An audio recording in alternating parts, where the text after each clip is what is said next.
tu. Nilishona unashona stage au ni ushoni nini? Story kushona ni. Ulisema ni Kikuyu ama? Yeah, you know like direct translation. Yeah. Someone would go Rusha tu hiyo ndimu hapo ndani bana. You'd say kutumizia. Aya, twende kazi. Who's introducing this sport today, Manze Joe Bana? Mimi nikosa Piga. Yeah. Let's go, karibuni sana Manzige and everyone else who's here for the first time. Let me introduce the regulars. Kama kawaida, farthest right tuko na Nduta Mama Pod. Tunaona hapo, she's the one who's done it. And then alishona hizi picha zote. Mshoneshaji hodari. You guys. Tuko na halaiki. Kwenye halaiki Bashir mwenyewe kitu hapo Bashir. We'll talk about that later. And then we have Baba Pod mwenyewe, Mr. Imondo. Baba Pod.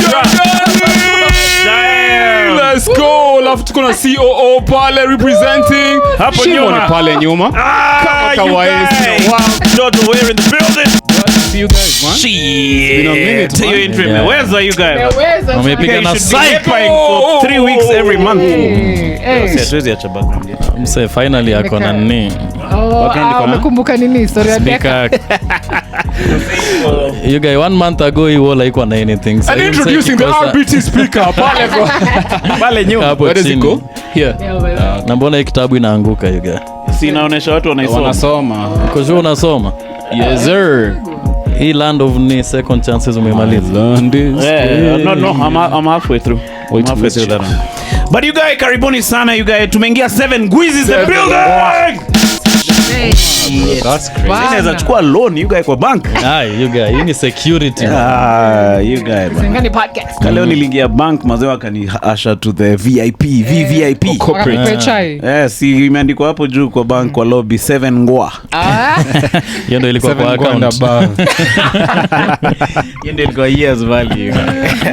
No, but cheers to all the guys for fikishing us over here. Sasa we can now continue our journey. Maze 10 Ngwizi mi na predict by the end of this year 10 Ngwizis jo. Hiyo ni shaona maze. You don't think we can fika this month? We can. Because we're already almost at 7,100 ngwa. At that rate you guys, yeah? But hii month inaisha. Okay. Next month, sorry. Yeah. By November. Maybe by end of next month tutakuwa 9 ngwa. Sawa. Mimi nimekubaliana na hayo matamshi. Inaweza sana. Kwanza tukileta ule guest ambaye tutamsema hapa. Ule mnyana jina. The unnamed. Kiingia hapo. Msana inaweza sana. Ngwa. But it's good to see you guys since Saturday. What have you been up to, Jorge, man? Ile day ulinyamaza hiyo live stream at some point. Unless I was still sick. Sasa I can breathe. Breathe. Live stream niliweza man. Ama you're thinking of your journey home. That too. Because kufika Georgia si mchezo. Yeah, true. It gives you anxiety, yeah. Afu pia Chelsea maze ilikuwa imeminywa na Manchester. Ilikuwa imeringita. Siko chani. Tulikuwa tunautia hapa. Man, that was sad, yeah. That's actually the biggest reason. Did you feel sore in your arse? I always feel so in my arse. Oh, okay. So it was something else, sorry. It was something else. So what's the table looking like with the games which have been played? I see early days. Game week 4, 5 hapo. So yeah. I mean Kiburi ya Manu bado inaonekana which tunaelewa. One game and then number you're 16 shouting like you're the you're the kings of the world. Mbona kila msee anafinya Manu alafu time yetu mazee wase wana suddenly wanajua kucheza ball. Hivyo ndio every season bro. Every season now sio tufanye hivyo. Last season tuliwapiga unakumbuka? Tumewapiga Old Trafford. I think tulidraw last season. I can't remember. Hiyo game ya last week ilikuwa wapi? Ilikuwa kwao. No wonder labda mlikomongwa. Tulikuwa mongwa for different reasons. Hiyo red obviously played on me. But also hiyo game inakuanga tu na swara fulani. Ni one of those I hate that. Like unatupiga but unamaliza chini yetu which I don't know what's the Simuende Helsilasi muombe you guys. Tuhitaji maombi mazuri. Unajua uzuri ya Manchester United ni at the end of it all wanajua hata wenyewe hiyo timu yao iko chini. Ball don't lie. Huyu manager anaenda kufutwa kazi hata kwanza. Sidhani atakaa sana. Makocha weka unataka hii nywele yako ishaenda tu kuwe manager wa hiyo timu. It's a bad place. Kwa coach wa Manchester United. When do unafikiriaje una support team gani? AC Milan. Mi sina maoni man. Nduta you know we watch ball kitambo with I your used to which jamaa? Boshori FC. Boshori alikuwa mrasa kweli. kwani kwa sababu wanangi Ball ni Babylon. Babylon. No, they do be playing ball. Ball si Irie. Okay. Yeah, but na checky. You've never dated a guy who watches ball? Nah. Ama it's one of your non-negotiables? Yes, usipende ball. Na kupewa ball. Hey, yo pia nana. Ultimate low hanging. Yeah. You get that one is hanging lower than a low hanging. Nikali bado you get. Lazima tupige low hanging kunini. Lazima tuanze. Okay, that's dope man. So Nduta mazi nikataki historia ya ball you get. Amesema ni Babylon. Mimi nasema so, Babylon inamaanisha kitu yote mbaya. Vitu mbaya ni Babylon. Kama nini sasa? Ball. System. Corruption ni Babylon. Uni vile nimesema vitu mob with just one word. Wazee amesema kila kitu ni mbaya.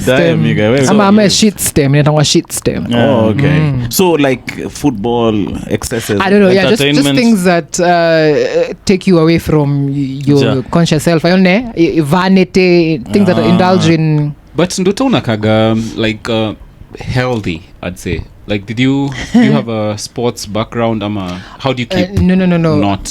I'd say it's first of all alafu Rastafari. Mjeniuliza mbona mimi nakanga fit. Yangu ninja.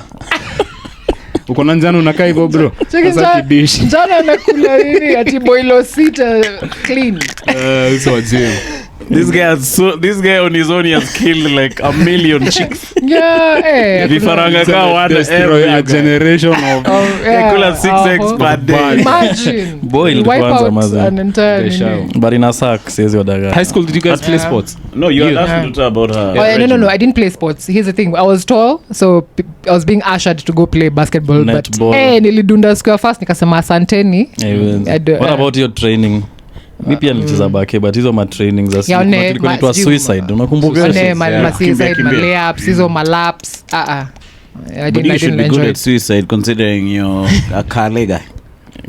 And you die on stage. You run up and down. Hiyo ni high intensity. Hiyo ni like where are we going? I wasn't doing that joke. Hiyo ni suicide unaenda like reduce. Unaenda full length. Unarudi na high reverse. intensity. Hiyo walunje nyindo wasewa ni Omanyala anaweza iva suicide. Because ni short distance. Mimi ni msewa cross country. Then mimi namkomonga inaichapa suicide. Unaenda ukipunguza distance.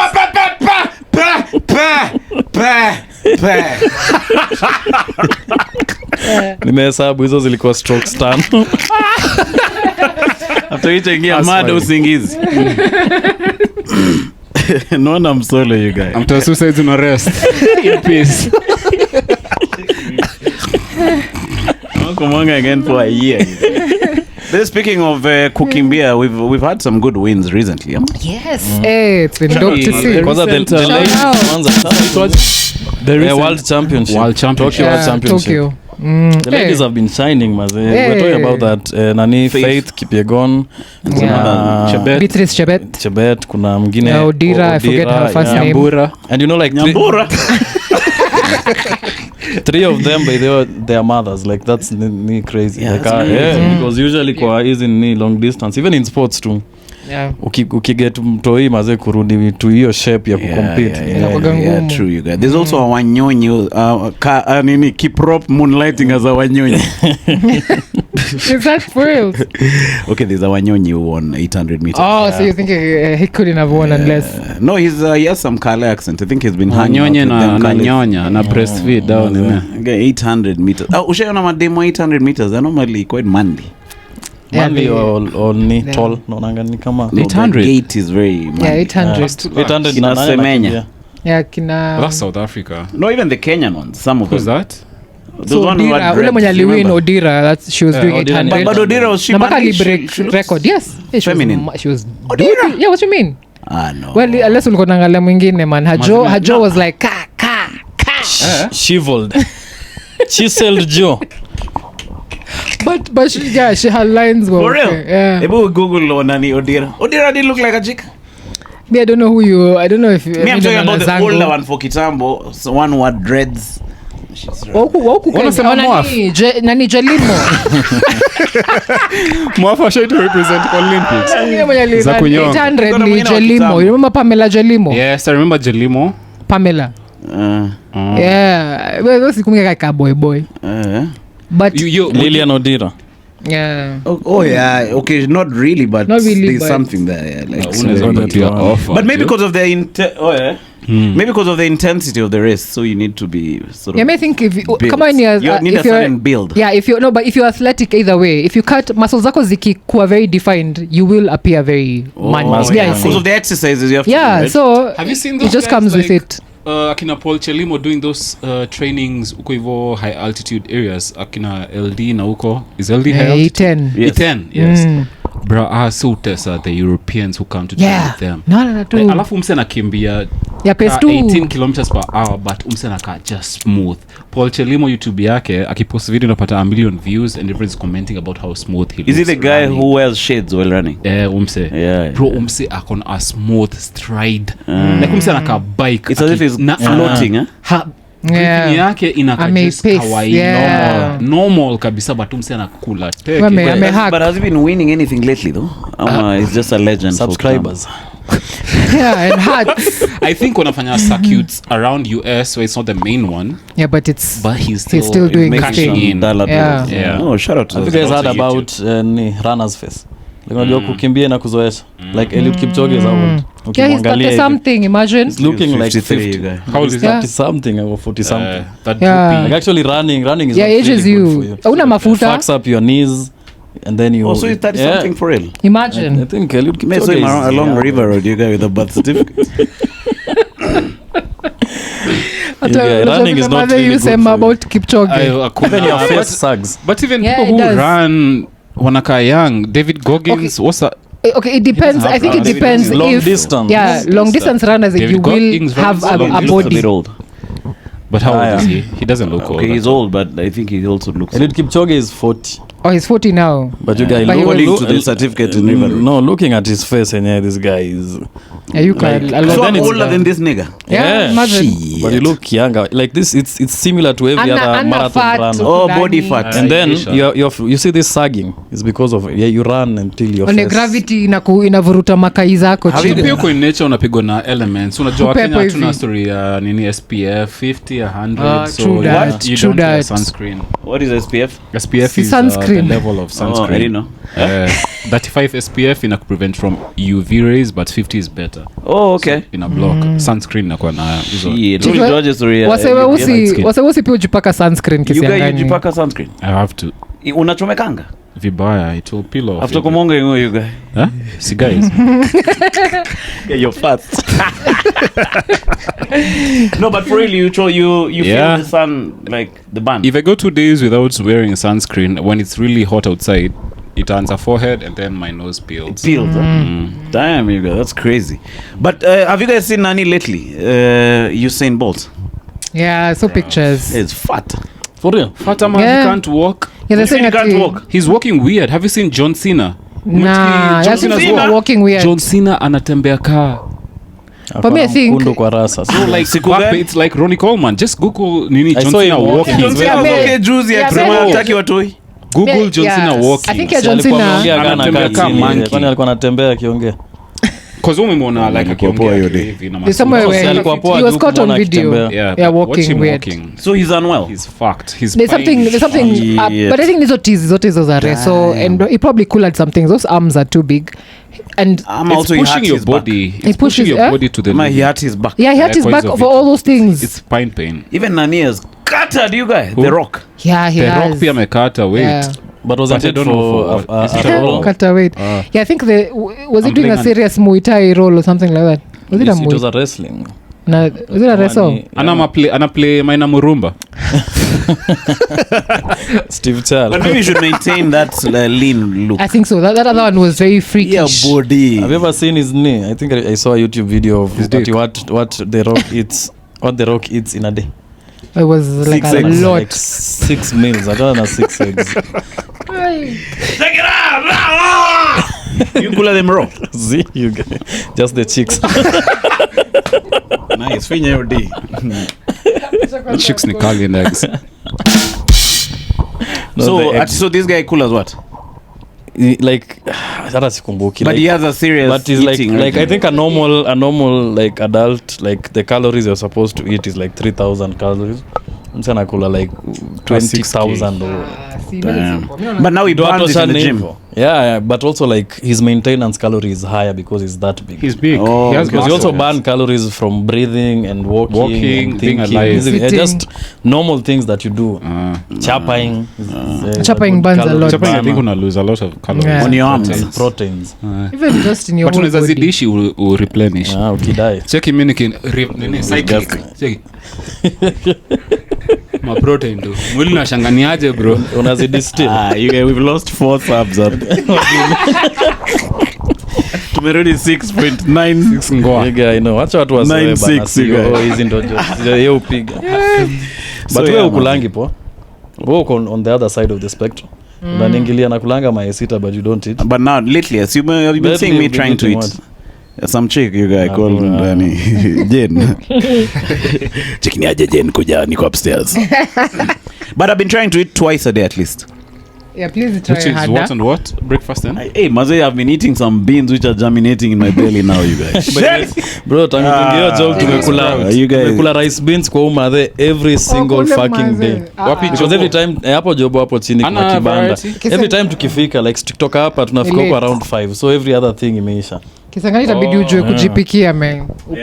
And then especially with your age, unajua like actually like the older you get you start losing muscle.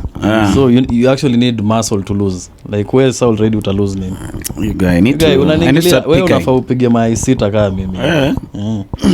You guys start you guys. Nimeanza at least na mbili. For real. Hizo jokes zako za mais zimeenda wapi sasa hizi? Zimekuwa shelved. So what I do after I eat that meal in the evening, I normally when I'm in the digs in the evening I have 2 boiled eggs. Okay, 1 boiled egg and bread and some tea. That is kwani wewe ni mtoto bro, unakula ni kama ako funky. Soda hapo. Kula zero diet. Nilipiga na soda you guys. Nilipata soda. Nilipata na soda nikaitandika na soda. I was like, fucks, I don't have to boil anything. Na bread. That is the worst diet. So now like today I haven't really had a meal yet. So leo uje kula after ukule zero diet jana uje kula hata mboga za green ulikula last lini? In high school, funkies. Maybe juice. Kuna time silikuwa mkate na soda. So kuna time form 4s wakaiba soda, wakabakisha mkate. So tulikuwa tuna debate, would you rather ukue side ya soda ama ya mkate? So soda na nini? So of course peke yake kunywa soda na mkate. So wase wakaenda wakaclear side moja. So wewe unataka kukua side ya soda ama ya mkate if you had one? Afali mkate. Kuchoose kati ya mkate. In high school afali mkate. Time of being a rock in that place. I think soda is. Mimi nataka side ya mayai. You get mkate bila soda ama soda bila mkate. But mkate yone. But mkate at least. Did you guys have an egg at least to eat with the mkate? No. Nope. It was just mkate. You guys half a loaf though. Yep. And chroma. Full. Unajua what chroma? Yeah. Chroma bro. Chroma and healthy like material. Blue band. Hajarifaniwa shit. Your shit tulikuwa tunapanga na to scram for it. Ilikuwa inakuwa kwa bowl high school and then you come kijiko unachota and you apply on your bread. But say iko inatosha. I think we got enough diseases from that chroma. Chromagnon man called it. But you guys, speaking of schools, you guys litain walipewa chroma wakachoma hiyo chuo. Yeah. Na hiyo chroma. Imagine. Seki ukispray ukipaka chroma kwa Bele nani alikuwa hiyo chuo? Msa alikuwa hapa anaitwa Lenny Vibes. Lenny Vibes. Alikuwa wapi? Alikuwa litain boys. Litain. They choma the domes. Everything. Yeah. Was it everything? Out of? Okay, wasn't everything but they choma some major buildings. Choma the labs. I don't think there's a window. Classes. There's a window. Hakuna window. There's no glass standing in that. Wakavunja maglass. Junior high. You see the videos mazee. Na wakadai. What? Yeah. What happened? Nyeri High. They locked the prefects in a dome. When? Before I went like in 98 or something.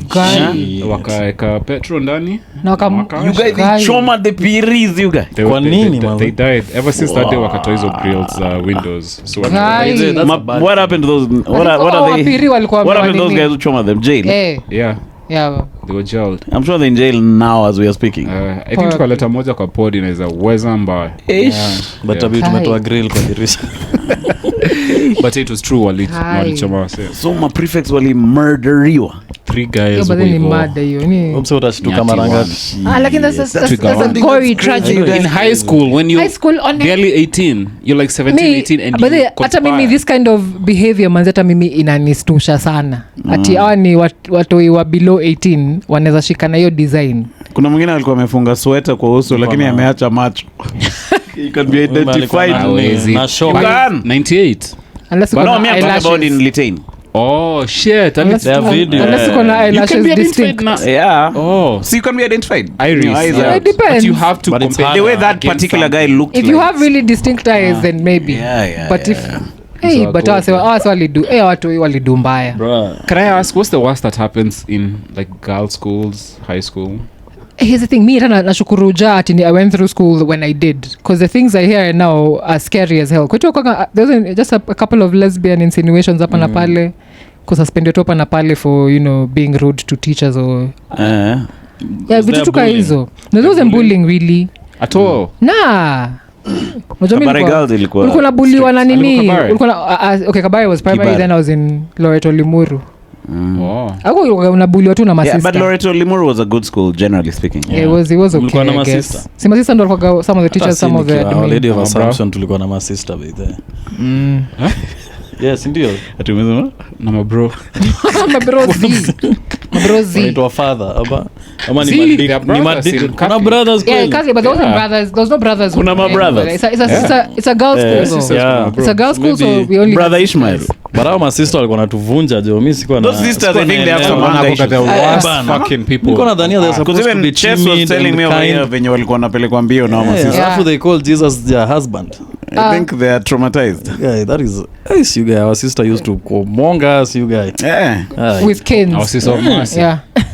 Mbaya. Kwanza mazee time ya choir. Our sisters without mask. No mercy sisters. But it was crazy. Mimi nilikuwa nadhani ya my sister they're supposed to be timid. Ni timid tu ya kujiwekea. Kwanza kuna mwingine anaitwa Sister Veronica. Huyo nikaempata. Vero. Naweza muitangite. Alikudu? No, she's not even that specific, but she's just one of those. Alikuwa anatembea hivi, you even think she's floating on the ground. Oh, the way anani. Lakini akona utiaji, lakini utiaji in her face. In what she tells you to do, yani inaona tu ni utiaji tu. Yeah. Those outward clothes don't really change. Yeah, just because you're walking really still, like you have a stick up your ass, doesn't mean that you're righteous. Just walking with the Lord. That's the stuff of the but those guys I'm seeing now ati walienda waka ingia kwa ofisi ya baza wakaiba 1 million. But you guys are thinking about that. Do you think it was the students? Someone must have rukied. But they did really random things. You guys. They did makalenda kwa teachers quarters wanapika tu kwa mama yai. I saw videos of kwa classes kwa teachers quarters. So I don't know if kama neno wakafurusha mwalimu mwenye alikuwa amelala ukaanza kupika mayai wezi ngoja. Mimi nitaishia.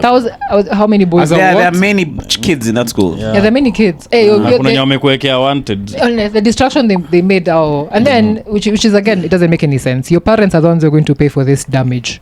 Nasikia wanalipishwa sijui 137k per student. Washalipishwa? Yeah, when you come. When you fast that bazaar. Yeah, alipiga hesabu. Si bazaar na piga hesabu. See hard for everyone. No maana ni bazaar. I think every student has to pay 1 million and 137. Hakuna hiyo 1 million, it's just 137. But apparently there's a bus they didn't touch. Ati kuna bus hata wakuiguza hata kidogo. Kuna a bus, one of their buses. Favorites. Ati kozone ati it's their pride or some shit like that. Ati it's not they didn't. They're not expelling some of those toys. Kulikuwa na moja alikuwa na shock. Mimi nasema fungeni hiyo shule, acha watu waende kwenye utaenda, fungeni hiyo shule. Wakuje kwa society. No, waende shule ingine watafute sasa vile wataishi sasa juu zao. Karibuni sana to the Lit 10 podcast. I'm here with Burna boy. I call me Burna. Kunzi. And the bazaar. Hiyo shule iendelea tena. Itabidi watu wapi wakuje. Mimi nasema. Yeah, true. I think that would be better. And also the reasoning is crazy. Ilikuwa juu ya game. Ball. Walikuwa wamekatazwa kuwatch game ya Arsenal Man City. Which again I find walimu pia wanakuanga watiaji in that sense. Wasa wameuliza ati they asked could you watch the game? wakasema zi preps lazima mkwe preps wakasema sawa basi to watch and then we extend preps. They had negotiated so wakasema tuache ujinga. Imagine so wakachoma shule. Imagine the reaction was very haikuwa kali honestly. Haikuwa kali but me I think some schools ndio kuchoma ilikuwa kali. Mimi nasema is that worth it? Mashule zingine wanafaa mkwetu a bit considerate. Siku hizi si kama kitambo where I don't use brute force. If people bring you a reasonable nina na si kiuka sheria wanakiuka. It's just asking let's I think what to bite my tongue. Maandamano ya when these guys whoever will be president when these guys on the streets atapitia you guys. But me I wish my youth wanaweza jua it's ndio kuvuruga might look like an option for now but it causes more damage in the long run. But also in high school unadhani ulikuwa na akilika hiyo yenye uko nayo size. Yeah, in high school you're an idiot most of the time. Frontal lobe bado ijamea. Also boys and then maboys wanakuwa wameachilia. I think boys school should be banned. How about they allow them even like military camp? Yeah, it is. There's no difference. It's how about if they allow them easy to radicalize a bunch of boys? I'm sure they chapa for sure because there are no girls. But high school nisiko na chapa. Ulikuwa unachapa high school? Yeah man. Shida ni unachapia wapi? Nilianza kuchapa nikiwa kuna mse alipatwa kichapa high school like kwa choo. Like kumse akoiongea the rest. Alishaniwa. Bro, unajua mimi nilikuwa dom captain. So umsemenya alikuwa anaoshanga choo alikuwa anakuja kuniambia bro ilikuwa inabidi ni announce wasiwache kuchapa. Juu wasa wanachapa kwa shower mazee na block. How you guys kwani they are chomoing what numerous si ati ni mse mmoja vitu ziko viscous aje bana sana njoti nini uji bro mse yako at prime. By the way time high school wao ndani ya spam moja kuna watu ikawa 8 wame bro spam moja mbeba zingine 5 zina mikia. Say bandeni tuende bana tuende spam left behind. Kwani alikuwa ananishow every time ananishow anapata hizo knees na block because it's not liquid your shit ni very viscous. Kwani chairman of the board wa wenyu ilikuwa mwafu? Kwa nini? The nyongaing patron of the world. But you that's nasty. Yeah, so msa alikuwa ananiambia ati akienda ku clean and then pia si hivyo si ati ku block pia akienda ku clean because hizo zote zina congregate hapo kwa hiyo drain. So inabidi kwa parade bro inabidi niambia wase itabidi. So unasema aje? Sina show chape kwa bed. As in what words are you using? What capture their what are you saying hapo kwa parade? Tulikuwa tunaita kukuwai jambo. Mimi nilisema kujigotea. Usana jigotea huko hivi. Cheki kama unawahi jambo, usiwahi jambo kwa bafu. Wahi jambo tu kwa bed bro. No, umse ana complain. Jambo ulikuwa unasema hiyo kwa parade. Kuwahi jambo gani? So there's a teacher there. So the teacher there. So Jumini dom captain. So lazima so ni one of the announcements. So what's all going to react to? You want to check? Yeah. So alikuwa na wasa wanachapa hadi kwa library. You guys that's crazy. Maybe guys shouldn't chapa then. Because this chapping is becoming crazy. It's becoming rampant. You don't have to indulge yourself every time that thought comes to your head. Bruh, that's crazy. Alikuwa anachapa vizi. Unaindulge tu saa yoyote. Hata si ilikuwa inasaidia juu tulikuwa na madem. So hata si ati tulikuwa tunakomonga but at least kulikuwa na ambitions zingine na visual nini visual like, bro like msee aende ya finger dem dom mzima lazima ikaa minuse bro sana piga tour kwa dom. You guys say to me lose 8 subscribers bro we are back to under 6 nampigia salute bro like ambitions ilikuwa ama unaenda nini by the way tunapanga hivi unapanga na dem juu library mnaweza kaa pamoja and then unampapasa like tulikuwa naita kuspin. So me come to think of it saizi hiyo shit sikuwa hakuna any sensation mimi na feel but ilikuwa like one of the best things unaweza fanya. Ndio waambie boy wako ulikuwa na spin dem leo. Kuspin dem ni nini? Kumdaradara mapaja yeah like vitu kaa hizo hatakuwa ati tunakuomonga ama kuna wase by the actually nani head boy Moth no pana any chairman head bro so alishikwa na hiyo day nilikuwa macho alishikwa so alikuwa ameenda kuomonga kwa class. He had a chick. It was anyone mako sacha anakumbuka hii story. It was Saturday asubuhi such a one cold morning. So na head boy akona chemba yake chamber of secrets akona chamber basically ni kama karoom kama tu but sasa iko na wase wawili, so head boy na academic captain sasa ndo walikuwa wana stay hapo. So si tulikuwa tunaenda huko saa zingine kucharge tenje ama kunini, so I think kwa nimeenda huko tu nilikuwa tunacheza kadi or anything. Napata mazee maboy wamepiga, walikuwa maboy 3, head boy na maboy wengine 2. Mazee wametoka kuoga, mazee wamepiga luku. Nauliza mazee gathe mnaenda wapi? Ati tunaenda kusoma. 4 bro, sijawahi kuona ukienda kusoma bro. Mzee apiga hadi blazer marashi mwenye. Nikamwambia ni sawa. Umepolish viatu mimi nilikuwa sawa. So mmeniachia chemba, acha mimi nikae hapa nicheze na tenje nini. Bro, time ya kwenda tumeenda kuchukua uji asubuhi, kupanda hivi. Head boy au maboy wawili umepiga magoti hapa.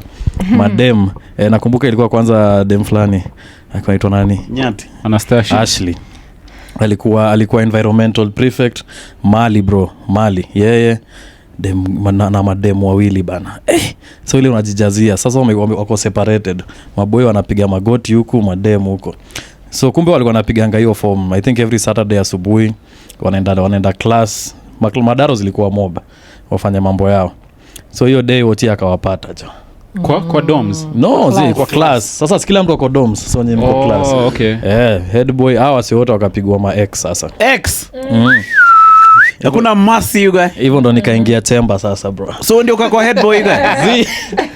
Sasa head boy alikuwa house nyingine. So unajua ni venye head boy alikuwa house yangu. That's why alikuwa chamber. So venye akatoka mimi nilikuwa dom captain. Ndio kuingia sasa. You guys thank God for guys. Leteni hizo simu to charge bana. Leteni. Yeah, but wasa walikuwa wanafanya another crazy thing ni kuenda dom ya madem. So time ya preps, I think madem walikuwa wanatoka kwanza wanaenda. So sisi tunabaki. So msee amekuja na nini, ameletewa dress. Amepiga dress, ameletewa na kidema na dem yake sasa. Pia aleta dress. Like a disguise. Dress amevaa, alafu tulikuwa na majampa because hiyo place ilikuwa baridi. Jifunika tu unatembea kama huyo sister. Badiki yako inu hiyo dress hivi mse like bado mambo ya dick bado.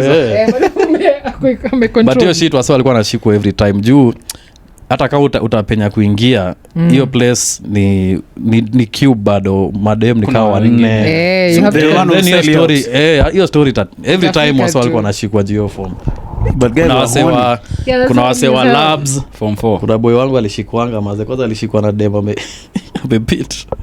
Buda yake amekuja akamwambia, listen my son, I'm not even mad about you being caught, but of all the girls guy labda dem ni kitu sahihi man. So wasa walikuwa wanashikwa hizo dom. Niambia buda yako, no it's the personality bro.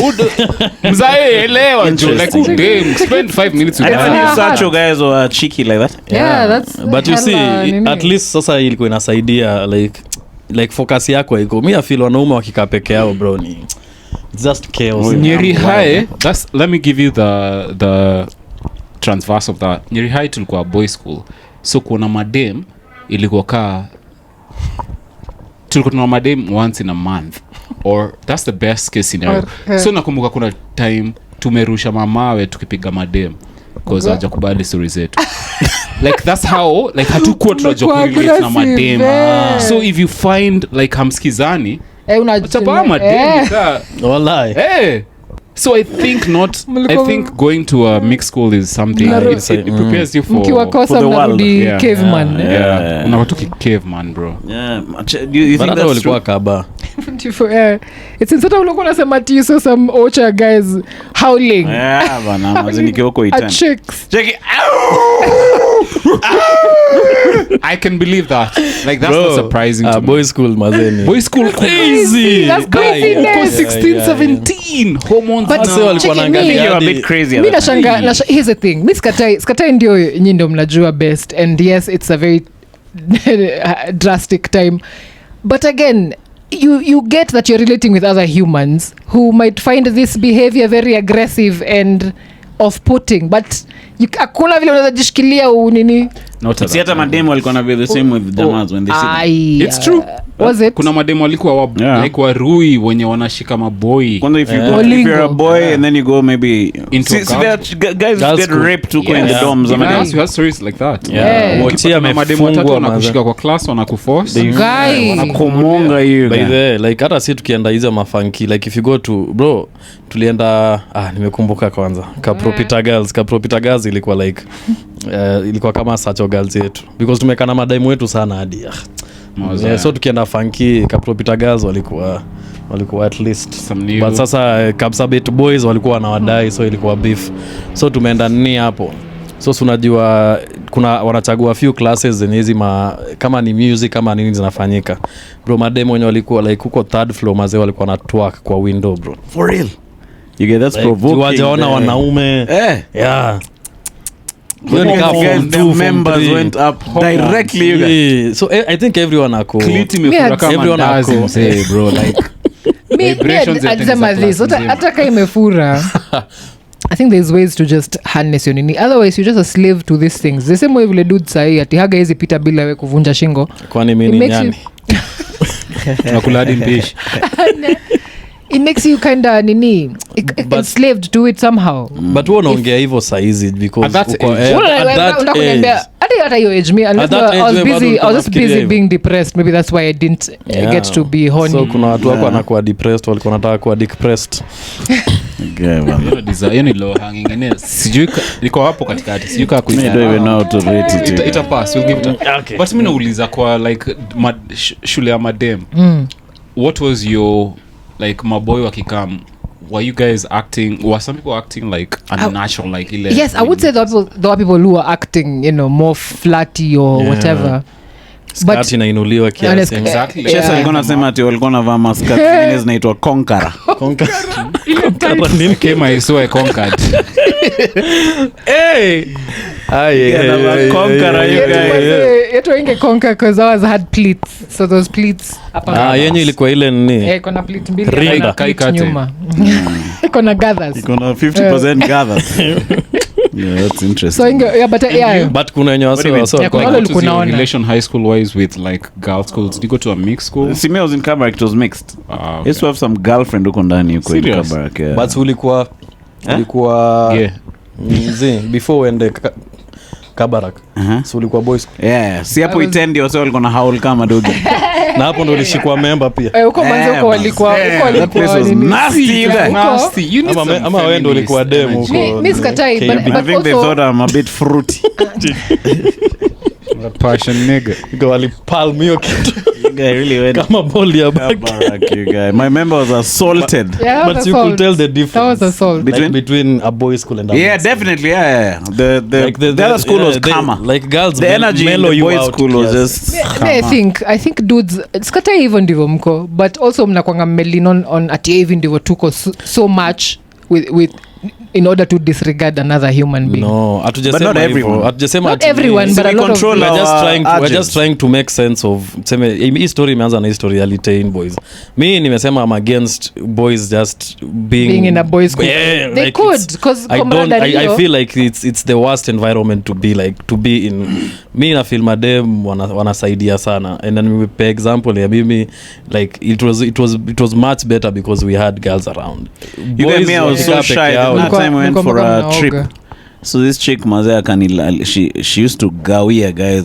tulikuwa naita kudara so she used to allow guys to dara kama pajas and stuff pajas or jugs so I don't know why that day she was actually older she was in form 4 me I was in form 2 okay so that day mazee she anointed me as the guy who will really dara her freaking boobs kwa basa hata kwa basa so alikuwa how were you anointed like this then you but now me I was so shy I could not go to any jug so me I was just sitting like this check so now mazema form 4 wenye walikuwa wanataka kumdara walikuwa toka hapo chiga and you were trying to act modest so nikamwambia dem bana kuna boy fulani alikuwa anaitwa Bamba chiki Bamba anataka kuja hapa hivi ati Bamba akaniambia no check it So me maze I really shikil. I am, and the guys were upset. Yeah, unainua ile body ya ni sub. So number 19 will be coming in and replacing number 45. I put my hands on her back and just chill. So akamlalia sasa. So now when tukafika chuo, sasa udema kaona yenyewe this guy should now become my boyfriend. Oh, He's yeah. a nice guy. Check Gabriel, you're a nice guy. Ay, now you're my dude. Check him in. See, so coming a drip out of her nene. But you guys, those other guys were upset with me, you guys. Talk up, come on. So what do you guys think? Like a boys' school? I'm a mixed. But you guys, to be honest, my member was harder than a rock. I think it was annoying her head. Uradhani alikuwa amelalia nini? Me mix school all day every day bana. Mi ningeenda boys school, I think ningekuwa worse human being for sure 100%. I would say it is good wazili unajijua pia, you get to know to live with the other gender and get to know how to associate with them. Achana hata na hiyo, even immediately after high school, like I remember my first year, second year, even third year in campus, like the wale maboys wenye wako wamezoea madem, you go unaenda nao bash, hao ndo wangefanya some weird stuff, like hao ndo walikuwa wanashika madem, hao ndo walikuwa na ni hawajezoea hisi, even hygiene, like hygiene and cleaning. Always catch again but most of this was only got 2 months bila kuoga. I think most of, if you study even these cycles who assault women and shit, most of them are awkward. They don't know they interact. They're socially awkward. Yeah, a lot of them are. Yeah, so they don't interact, so they end up watching a lot of porn and a lot of sijui. They get dysfunctional. It's not me. Yeah. Ban boys school maze. Mixed is where it's at. That's what the Lieutenant guys did. Okay. Banned the boys school, you guys. Wait, Jimmy Kimmel is back. Jimmy Kimmel is back after Ichomoka for a day. Yeah. 48 hours. Unasema ati his back video is at 5M. Yeah, I was watching it at home. It was 5 hours ago, 5 million views. Damn, you guys. This is not banning us, you guys. You guy. Ruto mazee hataki kutuban. Cheki watu na hizo story zao za kuchapa. Nimesema kwamba YouTube iwatoe. Ruto jusko hivyo bro. No, I think Ruto anataka kupapaswa ni mgongo. We'll get mad of you guys subs. Yeah, but it's so weird how it ended up working out. Like alikuwa anasema kwa hiyo maana not to ruin it, but alikuwa anajokia kusema ati Trump alikuwa anasema ati ana ratings, ana views, but in the end like yeye kujaribu kumban imefanya get more ratings and more views. But I was wanaandika. So what was the context? He did a joke about, he didn't even do a joke about Chalikak. Like if you watch that he said are they the right ama the what, the conservatives are doing everything they can to paint the picture that it's not one of them who killed one of them. You get it? So the fact that it was a straight white male that did the shooting, so they prefer kama ingekuwa Hispanic ama foreigner, so that they can point a finger on the other side. So he made fun of Trump majorly. So he said Trump is mourning yake yote, and then they played a video of him talking about the Jenga in a ballroom.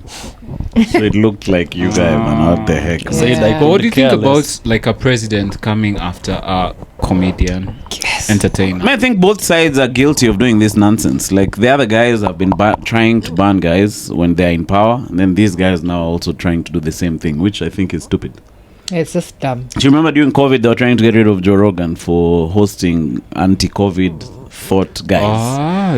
Even YouTube figured a point where if you say COVID triggers. And then now these guys are now in power trying to pull the same moves. I don't think anyone wins with that, you guys. I think that's bullshit. Yeah.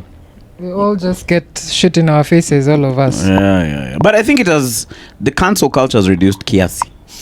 Like I haven't heard of anyone. Okay, apart from Kimmel Juicy. People are doing crazy things. Cancel culture. Who's been cancelled recently?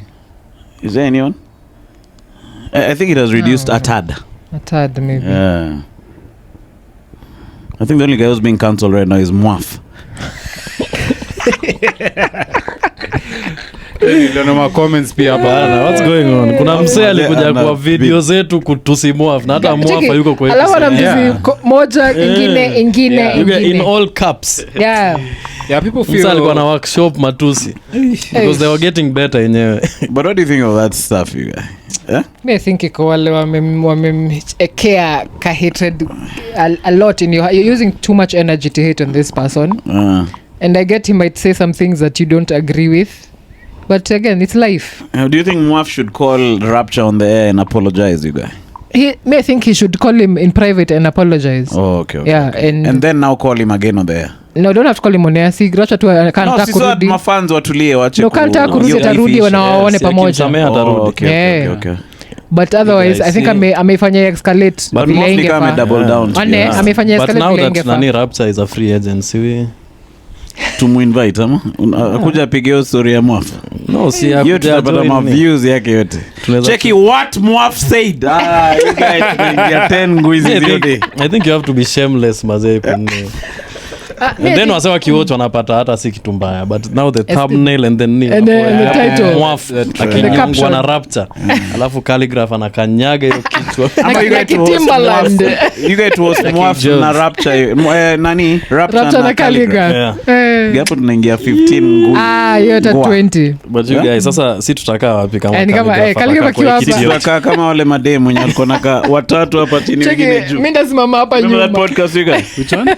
Ya madem fulani over 25 ama under hata East Miss. Oh, I remember that. East meets West pia wanafanya. Au kuna wase wanakaa hapa down alafu nini you raise the you podily date you guy over 25. No wako Jules alianza date bro walifunga but Jules kila mtu akafungwa yake. Yeah, Jules has a finance. She's winning an award. I'm nominated for an award for podcaster something influencer something. For real? Yeah. Yo pod yake ni toaje shout out mbaya sana. Yeah, I forgot what it's called. Jules. Si finance. No, Jules. Finance. Finance is finance. Yeah, finance is what's her name? Just Ivy. That's finance. Okay. Jules yake tu bado people come and tell the stories like a lifestyle show still. Yeah. People sijaisikia vile but my sister anasikizaga. And how about this chick went off Weneke and raked in like 1 million views man. From that pod. The chick on Weneke's pod Jackie Matubia. Oh, Matubia. She does acting, ama? She's not part of that podcast. No, she's not part of it. She's on this reality shows as well. Yeah, she has a web series that. Oh, in a web series as well. Like 450K. Shit. Yeah. Views. Damn you guy. It's on YouTube. You it's on YouTube, disgusted. No, I'm shocked. You guys, those are sick. Damn you guys. You guys can even tukiingiza maview guys. You know, there's so many guys don't know us. Yeah. Like I find that to be quite amazing, Mazi. Like those guys are known by guys who don't know us. Yeah. Huh? Yeah. It's happened. A lot of people. Pole. Wait, Nani has said podcasting again, the Joyride podcast. Who that? I think they normally take breaks between seasons. Nani? Ben Psycho. Oh. Nimeona hiyo Korea. Sindio the latest one. Oh yeah, walikuwa na kina Noda I saw them. Noda walipoa algorithm. Yeah. Those guys are happy. They're a happy couple. I love that couple. Yeah. Honestly. They're happy 24/7 you guys. Yeah. Jackie, yes! Jackie. I love that couple. Jackie, furahi hivyo tena utaniona. Ben Psycho. Yeah, they don't have bad days. All day every day. In fact wakiteka break from a season wanaenda tu kujam sasa. Cheki no tumechoka kuwa happy. Tupe tu 3 months tu tuende tukasirike.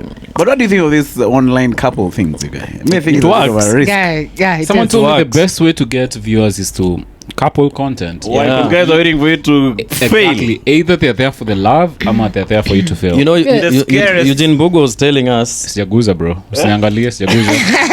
Eugene Bugo was telling us even history ya Bolobi Spoke and Mweni. Like iyo aspect ya couples content ni in some way we still miss that family structure and we still respect like marriage and so so there's definitely a constituents demographic that wants to see marriage content, and as much as online wase wanasema sijui marriage ubamba mafala sijui nini a lot of people still want that, like they still want to see a couple doing well. I think the couple content which steward me forever and ever ni msa anaitwa Ramsey na demo wake you guys. Shiko. Anaitwa Shiko. Yes, the green calabash. It was green calabash, right? Yeah. Those guys were really coupling up online, you guy. Paka dema kazaa, you guy live on the air, bana. Wali record? Yeah, ilikuwa like a home birth. Even on BBC or some station. Yeah? Big black childbirth. And then they moved. Lavosta alikuwa yuga. Hata asaizi get context juu ku. Lavosta must have been there, you guys, because they were in I don't know if they moved. So at some point walihama wakaenda sijui kuishi Kilifi. Can you imagine that? The way it looks from the outside. And then all it looks like a romantic soap opera. Okay. The guy. What do you mean? Yeah. What do you mean? Like some of the kids. So you had 2 kids with that lady, huh? Yeah, and then I think mmoja alikuja na dem. Yeah. Oh, yeah. So mmoja ndio alikuwa wake. I think hata wawili. I'm not sure. No, there's another day we went to hapo is it Kilifi? The place in Kilifi called Licht House. So it's a wooden place, very. That's not Watamu? Yeah, Watamu, sorry. Yeah. Watamu. Yeah. Thanks. Ile nyiko kwa ocean. Yeah, iko kwa ocean and then iko na net hivi unaweza. Have you been? Nimeona tu. Yeah, your place. It's a very Instagrammable place. Wapi, yeah? Yeah. So this guy was there, that Ramsey guy. So he just kept swimming because the tide was high. So there's a way you can swim, walk back around and go back. He was doing that like a freaking hamster. Oh, trying to kill himself. Just fucking so he swims, then he walks around, then he goes back, like he did it over and over again, you guys. Did you watch and the chick? You were wasn't there. I think over. the chick had already ducked. So you watched all 17 to Kilifi. I was just seeing him as I was standing my balozi. And I think this guy's really pretty. Ducked. Izunguka. So you after wako sana? Yeah, that was after, man. No, they moved to that Kilifi. Thing can fuck you in the public. Well, gonna make everything public, you know. Like moving to Kilifi, come with us as we move to Kilifi. Yeah. They record. So they go. Yeah, come with us as we Komonga. Yeah. I think just Jackie, I'm going to Komonga, guys. Today I'm going to hit it from the back. Let's go. no, I think Subscribe. 002 inside. ulikuwa umeipata right the first time. Come with us. Oh, come with us. You guys guys. are light, you guys. Inaitwa word economy. What economy? So you guys, that really made me shanga because now this chick went and hooked up with another dude and another public figure nigga. Oh, the radio guy. Yeah, man. So now, and then they said beefing online. You guys, man, do you want that? You I guys? don't want my shit to be online. Yeah, So out in that's public. Because it's like breaking up again and again and again. Yeah, it's Yeah, you're forever. reminded constantly Every time. So you can't even buy kitungu, you guys. Because these new niggas do, they said a podcast with that chick. Can you imagine algorithm inakutandika na hiyo pod yao? Check it up, check this shit. Check mimi nikitry kusearch motorcycles ndio algorithm yangu isileta hiyo. So swali ni hizo pages nani ubaki nayo, because we've had a lot of these breakups. Nani Eve Mungai na Trevor you make a subject to a highly debatable joke where like the divorce is like tuliandika hiyo kwa AVKSS Every Kenyan Sketch Show where like a divorce between a couple who's online like unabaki na Twitter followers, unabaki na hii account, unabaki na nani Trevor ndio alibaki na hiyo logins. Yeah, YouTube. Change akaita Kenya Online Media. Do you know who else did this at even before anyone else? Do you guys remember Extiandela? Yeah. Extiandela did that. I remember when nilikuwa na watch moving in. See that time ya COVID. Alikuwa na couple content. Na dem yake. What the name was Hadija or something. Nelly.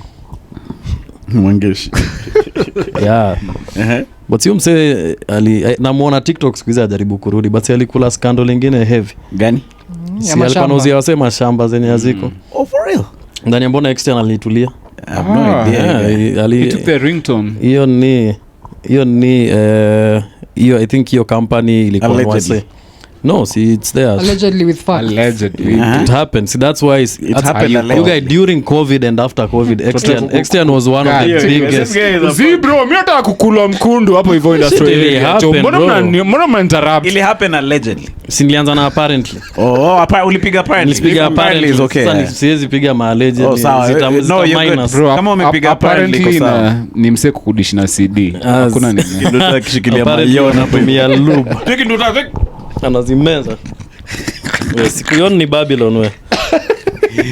Yeah, so like hizi vitu za kukua like a public, especially if you're in the public, like any wrong move maze your entire like una take a lot of years to build your career. I think it affects you somehow, and then ukiingia kwa scandal moja you lose everything. Like remember during COVID umse alikuwa na entertain my life zake zilikuwa na 300,000 people wakiwatch. Nakumbuka kwanza club COVID ai mademo walikuwa na sijui ujimwagie unga even if nilimuona not it wachana with the Babylon. Bado it's true, that's how he got his but Nani is back online with his new mommy, you guys, Trevor. With his new mommy. He actually got married, man, to a new chick, and they have a channel together online. Is it the same channel? Some of these guys do it as a business. I think so. I think so. It's the way kinakabi they get children as a business beer. Apparently. As content. They do that.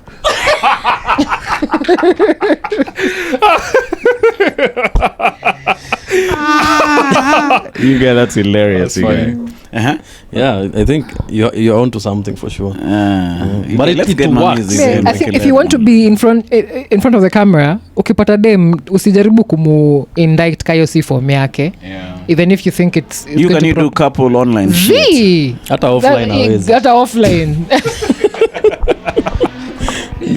Sembuse online. And then if you want to what if it's ingiza yake yote? If it's ingiza, me I'd wish let it ingiza because it's authentic content, not that because we are killing ourselves to churn out things. Because now you become depressed, right? Even if it's authentic, don't you think you're opening it up to just a lot of outside cynicism and warogi you guys and shit?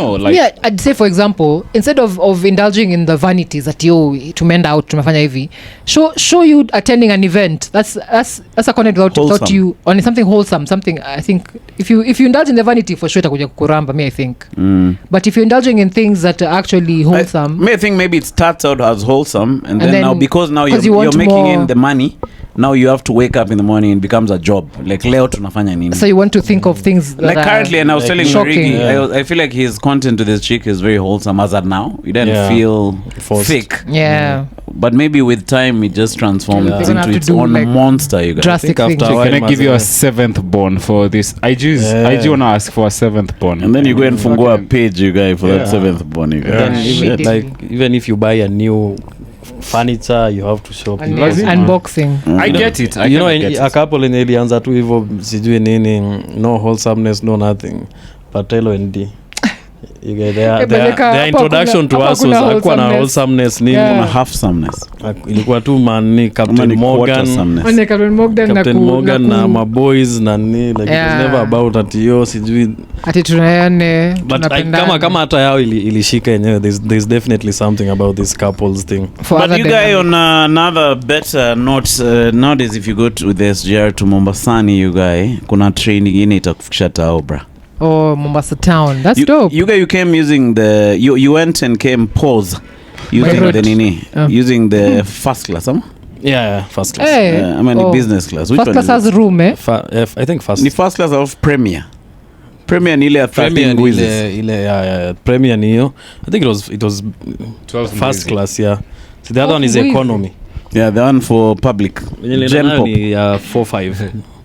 I realize by the way, like because mimi nimekuwa mse wa Gen pop tangu you guy. It's crazy, it drains the energy. I'm sure you aren't as tired with the other one today. Bro, first of all, the seats are all facing the same direction, which is wonderful. Hiyo shit ya wase kuangaliana. No, there's a way to see, there's enough space for ease of it. Si wazitan tu kila mse. In fact, there is a Gen pop yenye unapata meza yako. You remember yenye tulitoka nayo Voi? So remember when you kupata your train it's Gen pop but it's better. Everyone is looking at me. They're a bit squeezed but you get your own meza. Everyone is looking huko. You're facing the same direction. Hiyo story ya kuangaliana mazee is because you have to kukaa karibu na mtu you guys. Check you like this. Like mse kama ndio lazima mimi ochikiza mika ule mse tulikana naye hivi ile time nilienda mguu yake moja ilikuwa hapa na nyingine hapa. Saa yangu kwa yake na hivi. Inabidi muongee. Unaona video. If I see a man's toes, I'm done. Ama there's a two there crying.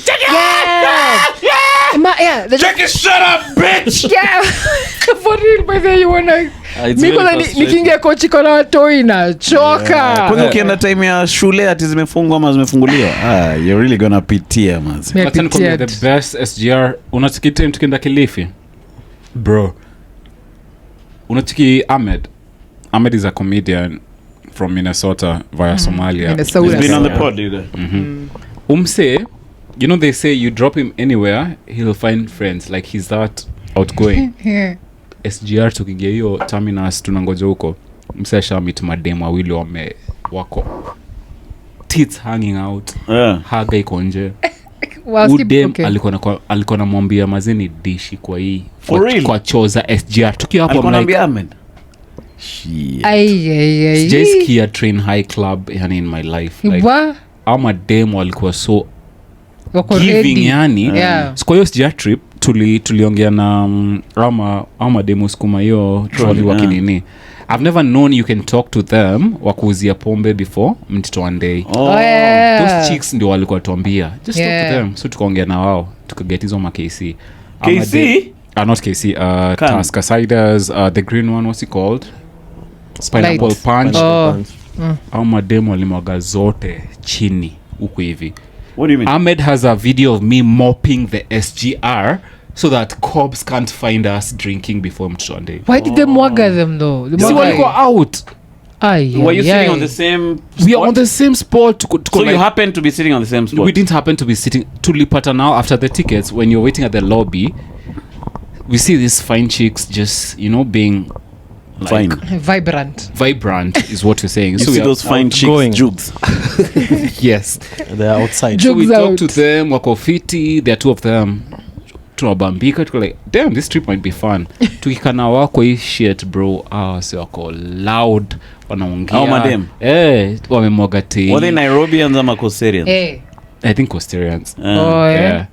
So they convinced the guys who were supposed to sit with you guys to go where they were supposed to sit? It wasn't full. So you can just find a kaka table hapo. So we joined hapo. Madem wanaongea kwa nguvu. Makarao wanapita tu hivi. They were waiting for you guys. They were just so me ilibidi tu after I mopped that shit up, nimehama kwa carriage fulani, nikakaa hapo nasikia a lady snitching hapo. I'm like, kasikia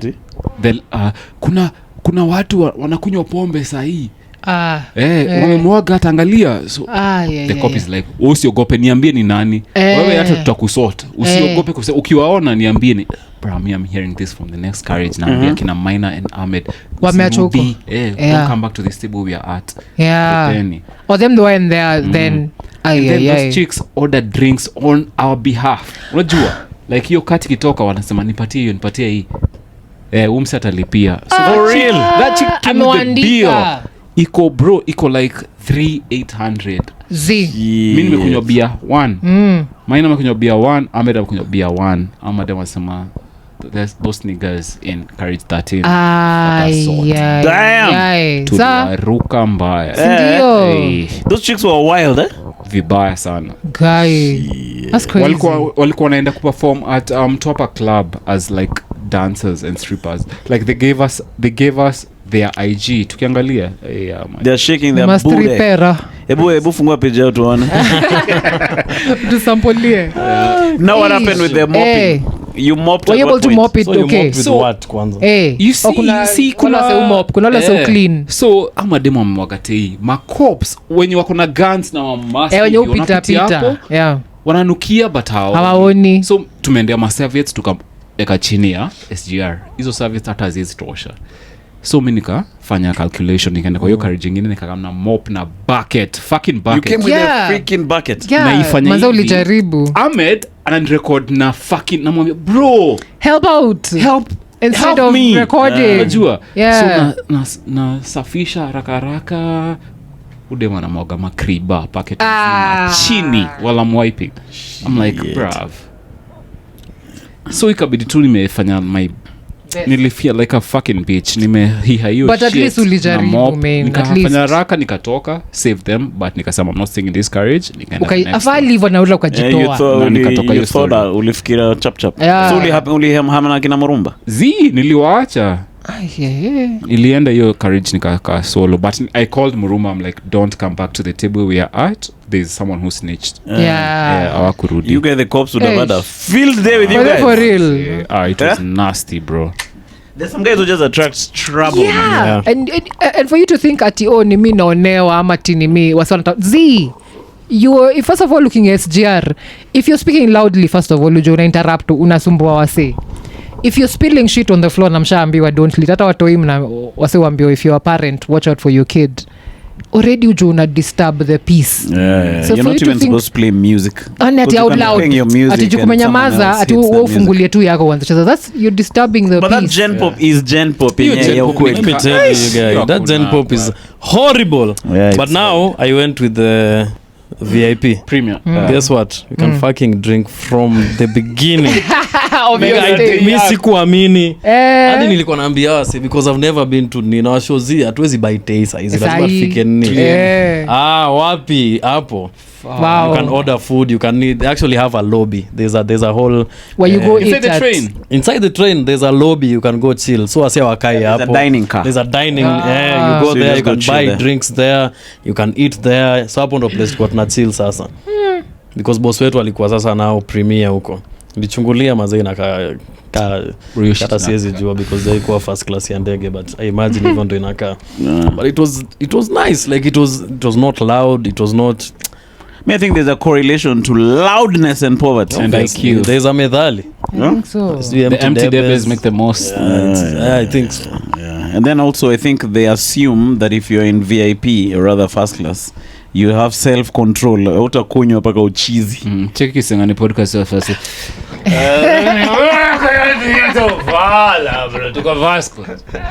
Yeah, but you guys story train from Miritini to Mombasa is a good idea. That's a good idea. Because you spend 1,500 almost from Miritini to if you're taking an Uber. Yeah. Because they always say, imesema ngapi? We fanya 1,500 nitakupeleka. It's the same price actually. You guys think Ama you had to go out the way really? When? Last time we were going, yes, we discovered some vans, which still don't make sense because 3 people is 1,500. Oh yeah, true. So you'd rather just solo ina make sense. Yeah, nilipa foso. Yeah, maze. So I think those guys also. I'm sure those guys are not happy with that thing. Because there's some guys that's their biashara. Because there's JR gears there daily, you guys.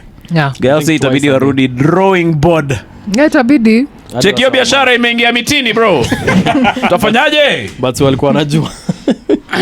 Like I'm sure these plans walikuwa wanajua about them, so they knew their time is limited. Yeah, but I like that you guys, when you're traveling together, you have the openness to be able to like talk to other SGR people, and you get a story out of that. Unakumbuka the preacher, and then the Indian boy who told you about. Hiyo day ilikuwa nitapika ama niongeleshe huko mwini. Ukachekwa. Yeah. Yuga ilibidi niongee for 5 hours. Nini? Alikuwa Hindu. Umsa napenda nani yuga Modi. Check Modi, perfect human being. Perfect human being. Even Barba was there. Check it does not have sex with women. Dedicated to build country. Only men. Check Hindu, we bring money together, we build things. But he had some good points. Ungemleta pod. Alikuwa anaongea about community, anasema venye any place penye like waindi wako like that's what apata wanaishi pamoja wanani like they just wanachanga like they have their own social structures, currency. They have their own health ni social currency. Wako na hizo ma systems za health kama mse anafaa kwenda chuo anafaa kwenda ya US ama nini they have that. So the deal is as long as wewe uchangie ikifika mtoi wako anafaa kufanywa kitu you can take up to a certain amount from that community pool ingine ujijazie. So sisi mazee we are on our own. Sisi mazee guys come through together when you've died you guys. Check you. Basha mededi tufanye hivi to come through for him. Mimi natoa 1 meter kicking the bucket fund. All right, so let's go. Just put the money in the bucket. We changa for you 5 meters you guys. Cash for cash you guys. No kiwa live hakuna mse alikuwa anakuja. Hakuna mse hata na pick call yako you guys. Hiyo time ukicall wasewa kutumia kaso. Umedai? Sorry. Chekinomini kwa tuna doza zako ukidedi. Sina za saizi hapana, siwezi pata. Live funds no we kufa tu. You got your life. Check it, fanya hivi utadedi hii wiki ama next week cause I'm coming across some money. Usidedi hii wiki nalipwa next week. Vumilia hadi next week ndio ni amesema fast. But you guys, that needs to change, you guys. But how though? Unajua sasa now it's a whole cultural shift. Let's look at it this way. Unajua wasa wako connected first of all, even before with their like tribe ama nini, like their religion. Like it's like Somalis pia, like a big part of why they are together is Islam. It's not even that because they are Somalis. They are Muslim first, then Somalis. Like that is like hiyo ni mmekutanishwa with something more powerful, more divine. Wahindi the same. So sisi black people tutafanyaje? Tutengea church ora. Black big church. Tuvaito malongi na tuchange dobra. Sasa hizo madosi ni za helicopter. Sisi za kutusaidia. You guys are going by road. You guys bana. So you match ya Somalia versus Kenya, you guys, what's your review? Niliona wase wakipepetana after your match. Thank you guys for the ticket. Funny enough nilikuwa naambia it was Somali versus Somali crime. Yes, ndio it was Somali versus Kenyan Somali. Yeah. Okay. Yeah. I scared there's some beef. Kinda. There is. Hadi nilikuwa nauliza Eda mbona kuenda ko like, hey, alikuwa anajua tu how it will end. Oh, for real? Yeah. But they go beef side. There's kuna tu wale wase unajua if they gather in one place to it's gonna be shit. Na wengi wao yani they were so quick to disrespect the Kenyan flag, which I don't know. Fuck that, I don't know why that would be your first sportsman reaction to having just a game. I don't think it was a sportsman reaction to. Yeah, I know, but is that my first reaction really? If there's a match happening, first of all, mko picha Kenya, amna yenyu certified. Yeah. Another thing, Wakenya wamekuwa na interaction poa na Somali for all these years, helping them out in their many problems. No, but the Somali Kenyans were not. Yeah, but they have so many problems either. And Kenya has been there for them. Not really. Somehow. Because like Somali Kenyans always complain about being treated different, you know, like being not treated like a Kenyan. I'm saying for example, when they had that war in 30 years ago, whatever, Kenya did come through for them in terms of like refugees. I think realize ni hiyo time hata nikipita hapo if you are Somali and you are like I mean Somali, like you look Somali, and most of these people are actually born in Kenya. I think I met two guys who VIP. They're like me, great grandfather angu from me, like me, I'm born in Kenya, I'm Kenyan, I'm new. But even when I walk outside here, people treat me as an outsider, you know. I've never even been to Somali, and then now there are those people like who just came from Somalia recently. Sindio, so beef ilikuwa we ni Kenya but you happen to be Somali, you're being classified with these other guys. No, even now them they ni umevaa jazi ya Kenya, mko na flag ya Kenya. Those Somalis from Somali, they now why are you wearing Kenya? They come, they knee you. I don't know. So now you see the beef was even between them, sasa like. So like, why are you supporting Kenya? Even for the Kenyan Somali, right? Yeah, that's what I'm saying. Yeah, because where do you identify as? Like, are you Kenyan, Somali? Are you Kenyan or are you Somali? Yeah, and even if you are like do you still have loyalty to Somali? Yes, now that's like the question. You want to support Somalia, you want to support Kenya, like how do it's an identity crisis. You're supporting and then football. You end up peacefully. Football, ball. It's just. But there's a lot of uchokozi going on in that for sure. stadium.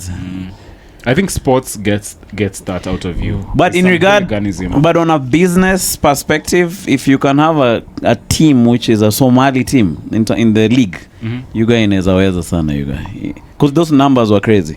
Yeah. You know the way we have AFC, we have Sijui Shabana for Kisii. Yes, that's a good so if point. we have Isli FC, you guys study it team. I love that. Yeah. Si tuanzishe hiyo biz.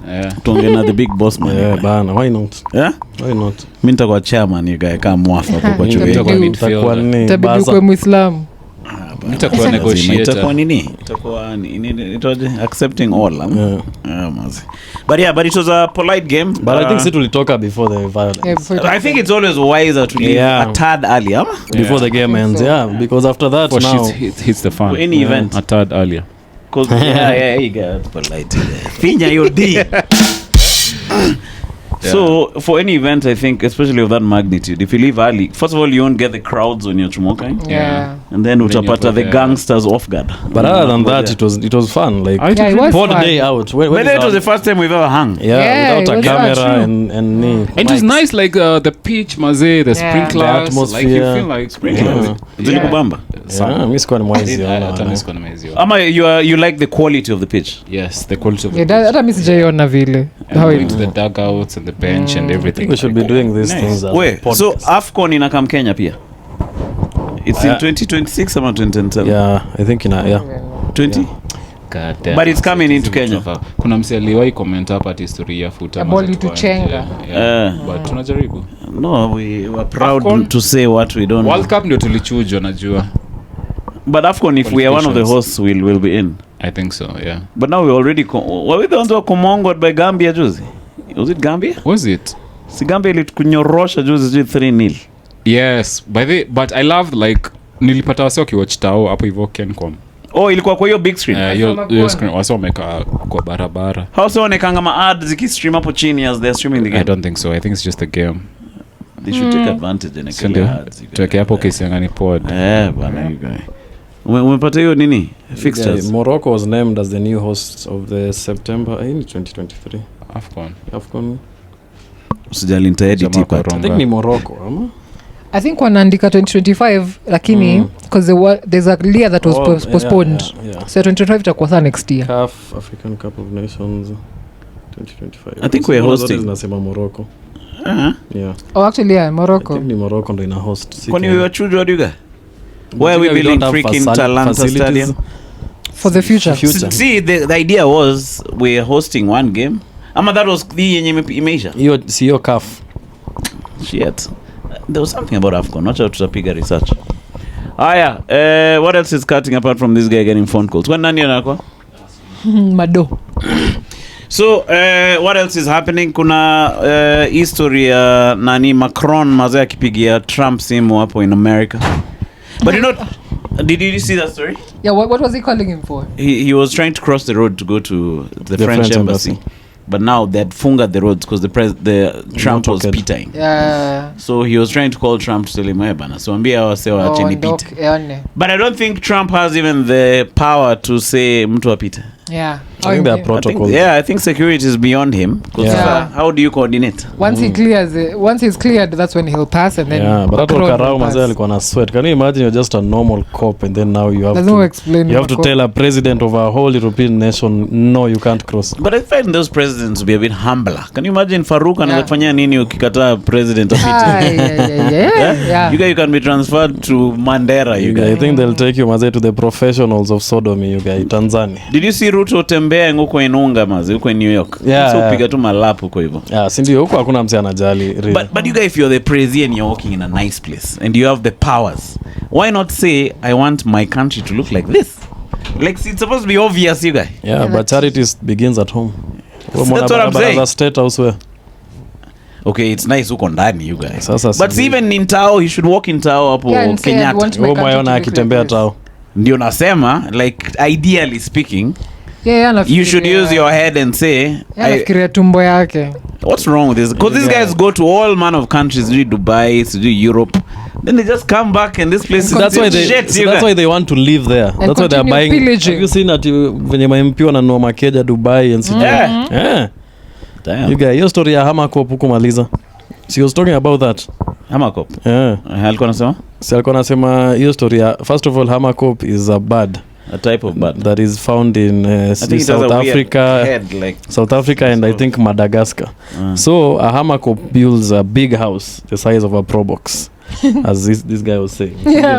Kumseni anajitaje? Nimesahau. Sijui iko kazi ama mtu kazi something ama I don't know. So after it's done building the big house, it starts picking up anything, like it will pick up a bottle, a necklace, mic, anything, and then it jazzes there.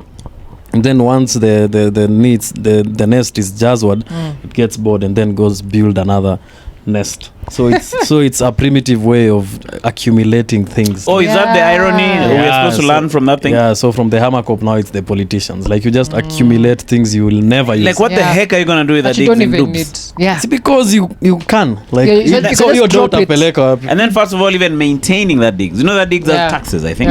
Yeah. Like there are some payments you need to keep So to just drop it in conversation na kuanga na nyumba Dubai. And then even accessing that digs. Because you don't be an MP forever. True that. So sometimes you have a thing which you can't access. It's like having a piece of land uko in Namanga. Yeah. So ndio uko na 20 acres uko, but you don't have money to fence it. You can't pay the land rates. Like it's just a freaking So that is now the issue with grid. It's like you just accumulate for no reason. Like there's no purpose really. Like you just want to steal. You just want more and more and more and more. More. Yeah, give me more. Like Nani, you guys, did you watch The Matrix? Black Sugar. Did you like The Matrix? Yeah. It's one of my favorite movies. Yeah, the trilogy. Yeah. Although the fourth-ology was horrible. I didn't watch the fourth one. The fourth-ology. The fourth one which they did, which was a shame, you guys. Was Samuel L. Jackson in there? No. Samuel Jackson ajaikuwa kwa The Matrix. Ilikuwa Lawrence Fishburne. Oh shit. There's actually a viral clip for someone confusing the both. Yeah, where he says he's confused for Lawrence. Are you gonna take the red pill or the blue pill? Ile unaweza kula which pill you guys? The purple. Knowing what you know now. The purple pill. It's possible umekula ya kutosha by now, you guys. Less masculine pill. The pill. What did you think of that character who was saying just Rudisha me in the Matrix, it was a better life? The rat race. You're cooling some meat. Rat race. Chiki, I know this meat is not real, but I want to eat it. Kasoya meat. There's something about ignorance, you guys. Yeah, bliss. Ignorance is bliss, man.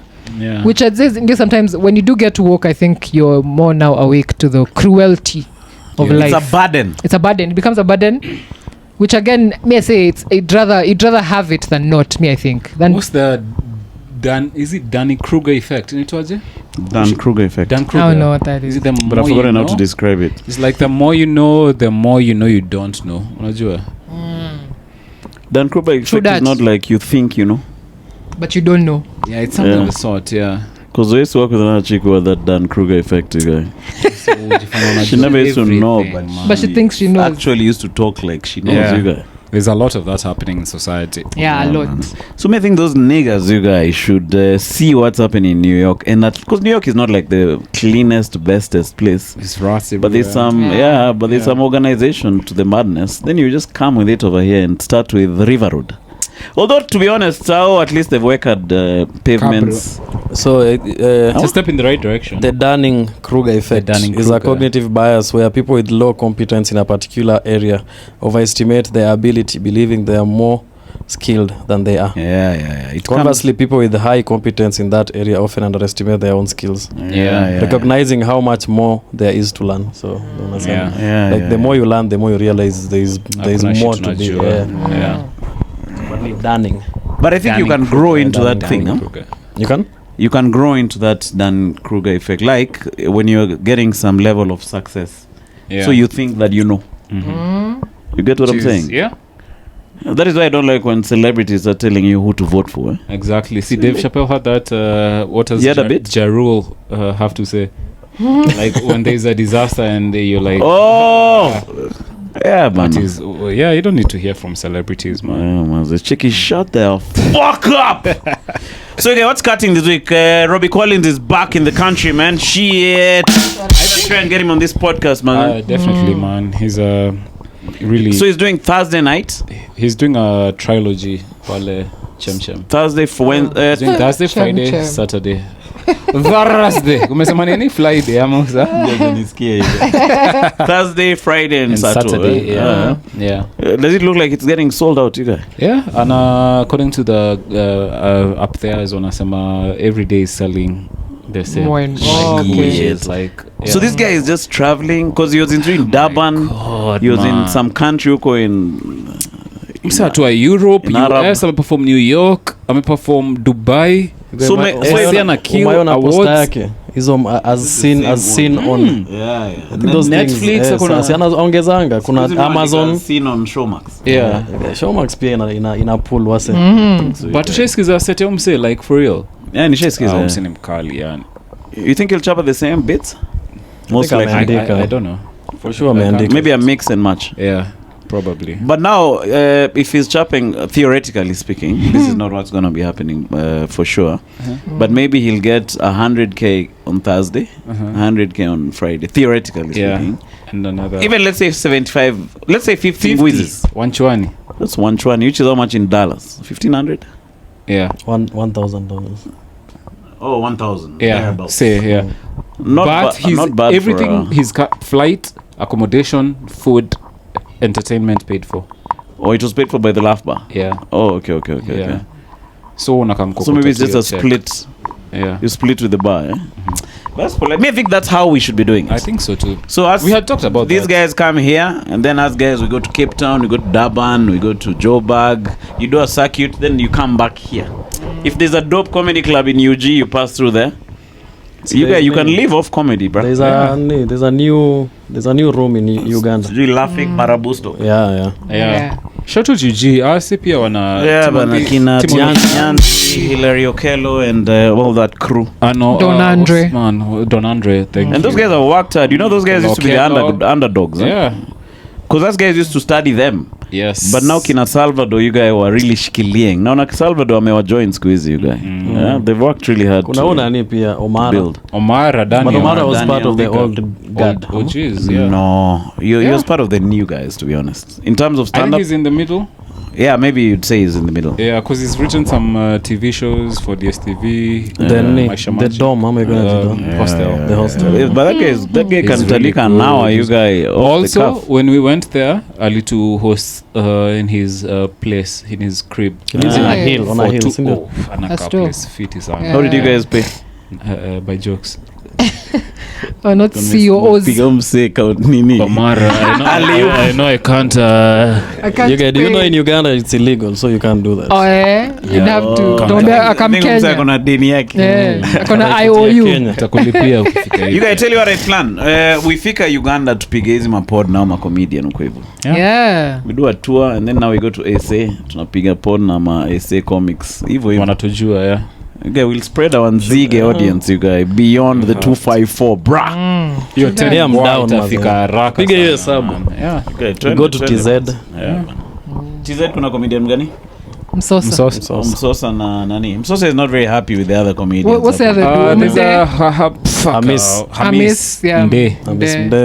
But also now they have their knee. So they have knee called kuna nimesahau.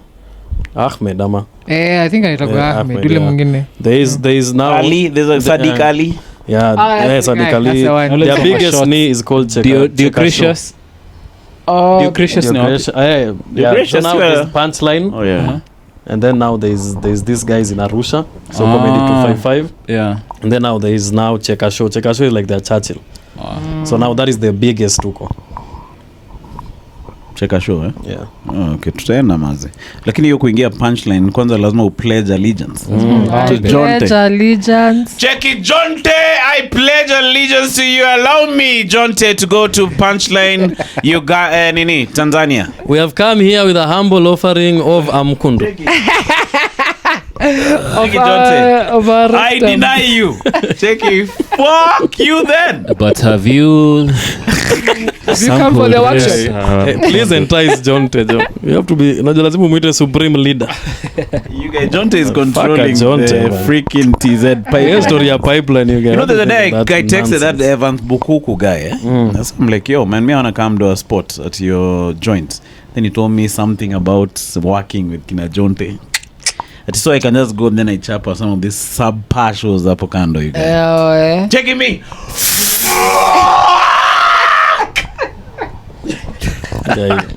Mnakumbuka ile tweet ya Comedy Culture ati sijui opening a pipeline to curtail the transfer of comedy in East Africa.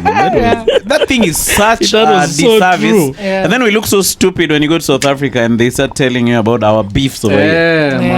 Oh my gosh. What's wrong with you guys? You guys really fight, eh?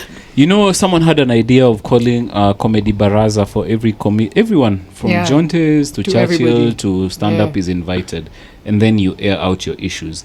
Because to realize, like, vitu zingine you think they might not be affecting you, but imagine some guy has a venue, he's been doing comedy 1 year, sindio, gets a couple of comedians, his ilk, anaenda hapo, does a bad thing, abuses, insults the audience because he can't handle, like hecklers. Yeah. But then there's 3 people watching stand-up comedy for their first time. That's their first impression. Yeah, forever. So turning that perception yeah. to something positive, isha kutoka. Itakuwa And ngumu. we are it's young, a real we are problem. young industry. Because so, even like Maria Pruda never come to a stand-up collective show. You know that? Yeah, Mazi. He had never gone to the. She'd never gone to the other rooms. So when she came here, I was like, "Have you tried Friday night up at Chemi Chemi? have you tried good comedy? Jokes. So she said, let me try, and she came through last weekend. She enjoyed it. Last Friday. Yeah, she enjoyed. Yeah, you So see. you'd think that's it in terms of stand-up. Yeah. And yet there's this whole There's other more, people you yeah. can enjoy. Yeah. And then Yeah. you can be controlling a room which yenyewe I can kill it yangu yote nikuja room yako. Yeah. Sindio? Yeah. So I think that working together is, but that's not the way the world works, to be honest. Yeah. Sadly, But we have there's to. always some bitch you guys Of course. doing bitch manenos maze. And He's under term maze for this bitch. I'm talking about Mama. the dog. I'm talking about people who I'm not talking curtail about the human comedy. being. Chiki George. Fuck. But you guy, if you want to know a working place is toxic, you guy, if a place is always advertising for vacancies, you guy, you just know there's a problem there. That is now like that place has a huge turnover. But me, I'm looking for a vacancy for mommy. You guys. You guys, I'm making a Always My serious turnover is point. high. Kuna shida. You guys, niko na musical chairs hapo kwangu. You guys, if Wakiingia comedians na cannot wakitoka. perform on your stage for more than 1 year, then you're definitely the problem. Yeah, Hiyo sindio, hata si eh? lazima ni- Yeah, that's How do you have beef with the entire industry? Yeah. No, it's Like even sad, people who are not even doing English stand-up. Wanajua. That's crazy. Yeah, mazi. So Nduta, what are you up to this weekend, mazi? Mangundu ziko fiti? Ziko fiti, I saw man. I saw the video. Yeah, but then one check of, a little one of them video. is a bit off. Yeah, No, they don't look The last badala. one. Yeah, the The last first one was Sorry. okay. The last one, eka hiyo video, watu waamue. The last Ngondo was a bit Yeah, I don't know why he keeps umaying mbao. like because the You guys liko inakula na fork na knife. no. Hiyo seat food ilikuwa hapa but badala ya kula food inatafuna tire. I think kuna bias. Niambie, si uliona? Iko mbadala?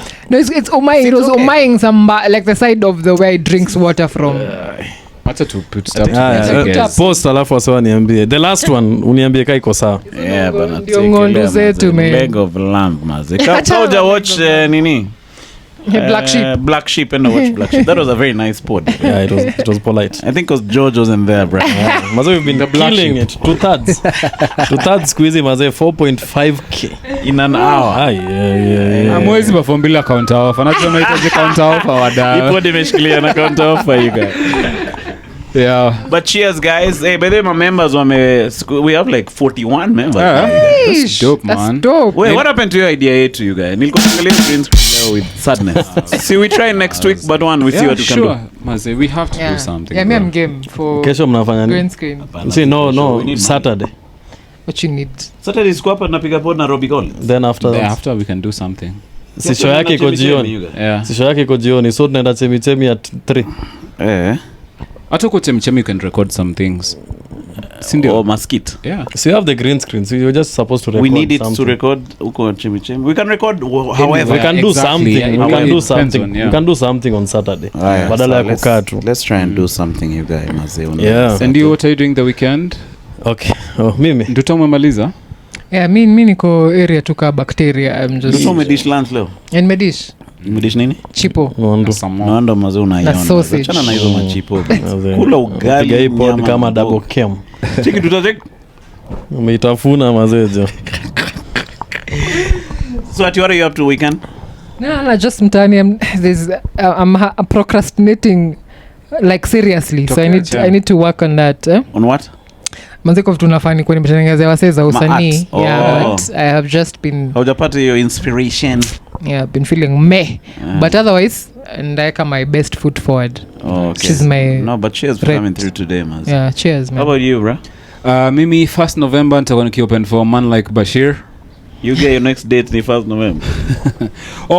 Nini Robbie Collins opening on the Friday show. Okay, who do I have to Komonga to get a spot in those shows? Mangeli man. I mean Mangeli. Both. Just amejingisha hapo hivyo. Mimi niliomba tu, so Friday sport ama ni ama you don't know, but you're performing now. I just want to perform me. You know me, my last gig was in LD with 18 people, you guys. Yeah, bro, the last 3 shows I performed imekuwa top audience, imekuwa wase 5. Oh, so maybe utapata healing na hiya. Yeah, that's what I'm Let me just need to do a polite audience, you guys. Pause. Yeah. How about you, bro? Wednesday 1st October, Roast Master, the roast of Bolo Bespoke and Mweni. You guys, get those tickets. Itakuwa fire. So nafaa kuja radio, unaona huyu msee anaendesha nini boat huko Indian Ocean. Nani akiongelesha Obina. Alafu anasema venye ako peke yake kwa hiyo boat.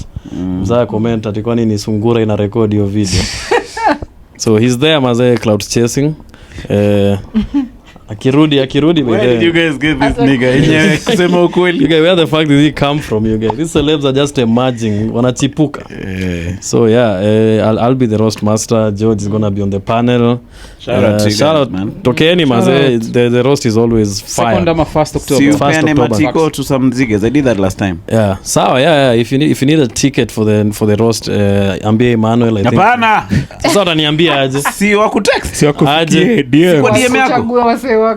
So mwambie Manu alafu Manu ani DM. Enda kwa DM yako ya Bash. Mwambie Bash. Because you have to send their emails to that Khalifa numbers. Yeah, but if you're interested in the roast, just send me an email on my Instagram at Halaiki, and then I'll put email you on a list. It's on a Wednesday. See, they send their email on Instagram. Yeah. Email Instagram. They send me their email on Instagram. Yes. No, that makes sense. Yeah. Where you guys, usually we hosted Nameless kwa show, you guys. Nameless. Where's you guys? Bana trying to get him up to the podcast. He was laughing yake yote by the hadi akatoa mazee sweater. He's like ni fan wa comedy tu ya. Mimi naweza penda kumuona mimi. So tuliongea naye mazee akasema acha angalie mambo mawili matatu, he might be sitting here very soon. But siko YouTube the show. Your name was Komonga. Can you imagine? I was Komonga. Horribly. But I scared they're trying to salvage it. Let's see. Can you imagine Komonga in the legend interview? You guys, you kitu ilikuwa fire. It's always the good ones. That guy was laughing. Alikuwa anasimama anaenda huko. By the way, he was walking like Rollings. Paka akatoa sweater, you guys. Can you imagine, you guys, that is lost to the ether? I'm sorry. So, but at least me na wewe tunakumbuka vile tu. Nika ile pod yetu na Njero mazee. That was one of the best pods ever. Mazee pod iko ndani ya mtaro as we speak, you guys. With Nanjesh. I think hakuna joke ishaitolewa kwa pod kayo ya Keys. Unakumbuka hiyo joke ulitoa mse? Bro, ilikuwa the anyway. Hiyo rufu ugali umesikia? Ugali ama nyama bro? Hiyo nyama mazee. Sasa nini unakaanga hapa hivi unapigwa na harufu nyingine you guys. Yeah. Yeah, this place is not for people who are fasting, you guys. Hapa mazee inaweza teremka huko chini mbio. Where mazee? Thanks for 1st November. Oh, sorry. Okay, utapiga saluti baadaye, relax. So 1st November I'll be doing my first stand-up comedy Alliance Francais Wangari Maathai Auditorium. Tickets available by the shout out to Bob Oye, nilikuwa naongea naye jana. Website mazee ni kali sana, so even you guys if you have an event mazee, Tico is the place to go bana. Hii ni shameless plug because it's really good. Me na nibamba sana. It has all the analytics, everything you'll ever need. www.tico.com. That's TIKO.co.ke. Yeah, so is spell Tico, bro. 15 I think Tico nyingine inachukuliwa. Yeah. Kuna tico.com. Okay, I'm just kidding you guys. But that's a brilliant way. Tico with the K. Yeah. So yeah, advance tickets are now on sale 1,500. Zinaenda mazee, zinakimbia jo, naingianga kwa hiyo website naona mazee every day there's and even if there's no one buying I can see people viewing. So the views are always there. So yeah mazee, Manzige 2 tickets on him, bro. Shout out to mazee. Yeah, that's the other thing. If you're watching and you're in the diaspora moko, you can do that. That's I'll say the name of the next podcast. You can sponsor Nzige. We can do that. Let's do that initiative. Sponsor Nzige. As you said, most of our fans are. But how are we going to choose the Nzige to give the tickets? So see, when we have the tickets, we just tell people. So meaning now we have like 7 tickets for giving out. Yeah. So if you're a Nzige in need. Yeah. So if you're Nzige in need, send a counter offer, and then we can analyze. I think George near our vet. I'll take care of that. And we'll give you the tickets indeed. Yeah. In deep. So how many tickets? But I think you should just one show and we start pushing the second show. Itaja, wacha tuone. Let's start with na hii kwanza. Manzige Maze, let's show up here to yote. 19th of Nini is our hangout. I think I'll pay for the venue immediately. 19th of October. Yes, 19th of October. Oh, nice. Ushaongea na Boni? No. Yo yako ina nguvu. I inspire confidence. No. Cheki nam. Si lazima ongea na dollar bills. Dollar bills. Unaweza mwambia kubukia tu. Kwani Boni ndio ana book directly? Hauna suluhisho yake. No, but I'll talk to them. But 19th is the date. So poster inatoka maybe by next week. Karibuni, Okay. The day you guys pay like this, post inatoka. Okay. Yeah, but save that date, 19th of October. 19th October. We just go hang out as we strategize. Tunafika 10 ngwa haje you guys. Ane. Ile friendly fire kulikuwa na Nzige. Yeah, from Kitengela and the annex guy. Yeah, by the way. Shala by the way was nyewa sema. Ule dem anaitwa? Shout out. Nzige. Kuna dem flani alikuwa she seems to know comedians. Yeah, I think me Mazaya was drunk. That's Mombi from Voi. Mombi. Yeah, that's a big comedy supporter from a long time ago. From Voi? Yeah, she used to work in Voi and then akarudi. I think she's anaitwa Mombi. I just know she's called Mombi. No, shout out to her, man. She was a big supporter. She was very good vibes at that show. Sana. When is the footage coming out, my guy? Na anaongea na Brian Mutai, anafanya mambo mawili matatu. Okay, so never. Yeah. Itatokea you guys. Take it. Aman, do you think hii footage itaitokea? Have you seen the footage with your eyes? The footage is there. Oh, you've seen it? You've seen it. With your eyes? I inspire confidence. I inspire. No, get that footage, you guys. Footage itatoka maze. Footage iko. But why is it taking so long? See, we must snippet nini? Actually, nilimtumia audio jana too. Because there was some audio he needed. Yeah. Okay, no. Yeah, so we're waiting to see that footage. It was a dope show, man. It's really nice. Panga the next one, maze kabla the year ends. Sawa, lazima zitakuwa back to back maze. Friendly fire. Nataka kuona maze Ndutava versus George Waweru. Itaweza sana mno. You guys Manzige walifurika hapo kwa chess. Some Manzige you guys not a joke, eh? Unaona yo come closer ya chess. You guys, these guys are, if you can nurture your force vizuri, you guys, Mazi pod will be one of the most powerful pods. I don't doubt that. Yeah? I don't doubt that for a minute. Because you mention a place and they go there. You guys. Umekuwa kushikilia huko Radio Generation. Yeah, bana, you guys, Mazi. Shout out. Big up. Don't take it for granted. Yeah, Mazi. Because when you appear on an pod, they are there, you guys, commenting. Mazi, my host, wanakuuliza, hey, kwani who are these niggas?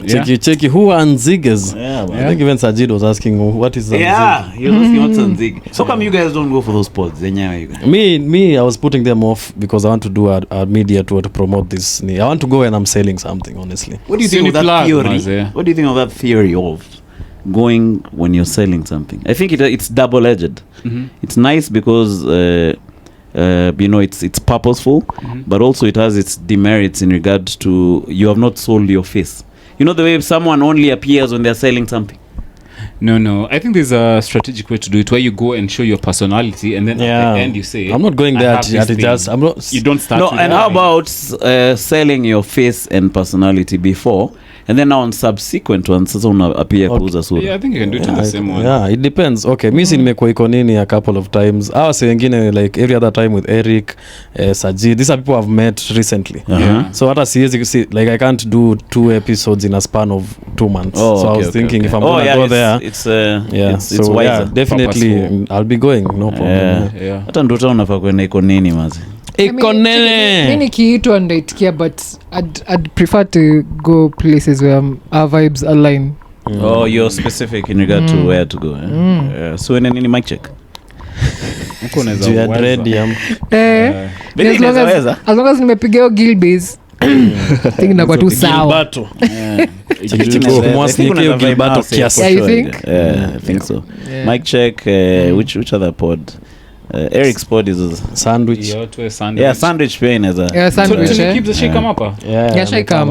But Nyamita nafa come through. I was talking to him, you guys. Sema Mile- ulimlenga. I'll book him. Mile nazataka tuende. You know the one, I don't know if it's a pod, but they post shorts where they're sampling alcohol. Oh, 1940s ni. Hiyo ya ku review najua. Yenye Modesto alikuanga kitambo. Sijui hata ni. I think alikula fair jana. Confession mazi juzi nikiwa na nyenye hapa nilipiga KC kiasi.